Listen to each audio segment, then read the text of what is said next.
Many of the extracts taken for the book Southampton and D-Day are from first-hand accounts, for example the diaries of Arthur Cox. He was a joiner and charge hand with Beazley's, a local ship salvage company. Of the 21 Admiralty salvage vessels that crossed the English Channel on D-Day, 11 were managed by Risdon Beazley. He was 36 when war was declared, living in Oak Bank Road, Woolston, with his wife Elsie, his 11-year-old son Ted and his mother. The family were bombed out in September 1940 and eventually moved to Carysbrook Drive, Bitton. In April 1941 they took a room in Hedge End. On Wednesday the 20th of May, 1942, his diary says, worked until 7 on lifeboats. 5 barges came to the yard yesterday and work on them commenced today. I understand these barges are for invasion purposes and that Camper's Boatyard and Thorness and White's are doing similar work. Rumours in the yard today that after this week the port is to be closed for cargo traffic and the docks are to be taken over by the Admiralty and military, in readiness for the invasion of the continent. How true this is, time will tell. I believe that barges are already being loaded in the docks. His entry for Wednesday the 15th of July reads, started work on Harland's job today on booby hatches. The barges have become a rush. There are about 180 to do. Worked as usual until 7. The war news from Russia is just as serious. Tuesday the 18th of August. Some of the men working in the dock said that there has been great activity all day, many troops arriving, and the lorry drivers said that traffic has been very heavy in the town, military and civil police being on duty at many points. There was a warning after 9 this morning and the danger signal blew. Shortly after there was a lot of gunfire in the south which continued for some time. No actual activity here. A second short warning later and 2 more this evening. Wednesday the 19th of August. A day of excitement and alarms. At 7 o'clock this morning it was given out on the news that British troops had landed in the Dieppe area and fierce fighting was taking place. At 1 o'clock reports that tanks had been landed and that air activity was terrific. The last statement was, operations continuing. Work went along until round about 3:30, when the siren sounded. The danger went on a few minutes later, and gunfire was heard in the south and southwest. This went on for some time, guns firing all round but not in the vicinity.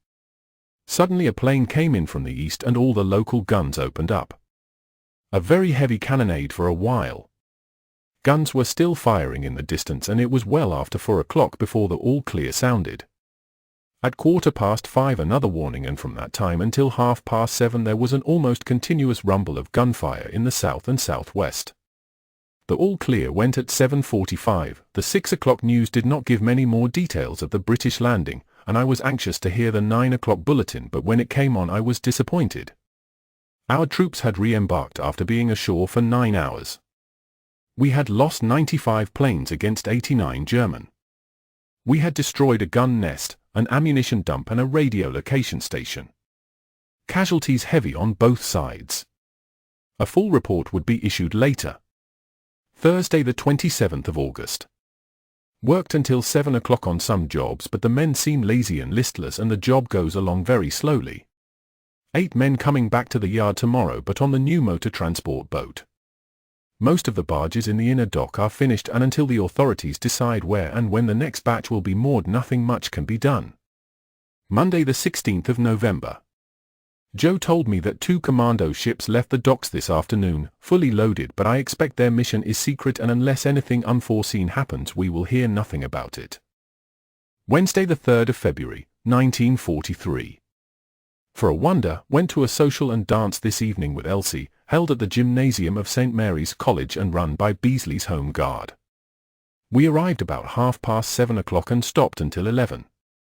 It was not too bad, but the only objection was there was too much dance and not enough social. Yet if they run any more perhaps this will be remedied. It was nearly midnight before we went to bed. Today's news is that the fighting at Stalingrad is at last ended, the remaining Germans having been either killed or captured. So ends one of the most decisive battles of the war. At the moment, Stalingrad is nearly 200 miles behind the fighting line, and it seems only a short time ago that the fall of the city seemed inevitable. 2 warnings today, one this evening having the danger in operation. There was some gunfire and we could see the shell bursts, but it did not last very long. Wednesday the 8th of May. Worked until 5 o'clock on some odd jobs. As I was coming home there was a long convoy of mechanized troops passing through to town. Some of the lorries had light machine guns mounted on the front and there was a man on each with finger on trigger. Several people living outside the town have told me of much troop movement these last few days. Thursday the 13th of May. Today's main news is that organized resistance in North Africa is now ended. Von Armin is captured with most of his staff. Fantastic scenes were witnessed when thousands of prisoners gave themselves up. Very few managed to get away. On Sunday, the church bells are to ring and special services of thanksgiving are to be held. New facilities had to be built in the docks and railway sidings were extended. Special loading facilities had also to be provided in the way of hards for the vast majority of the ships that were to compose the Grand Armada.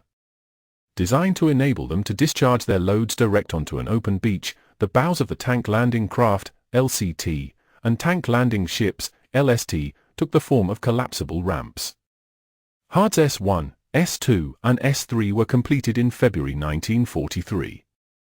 Hard S4 at Northam was completed in February 1944. Building rubble from bomb-damaged sites nearby was used to build these hards.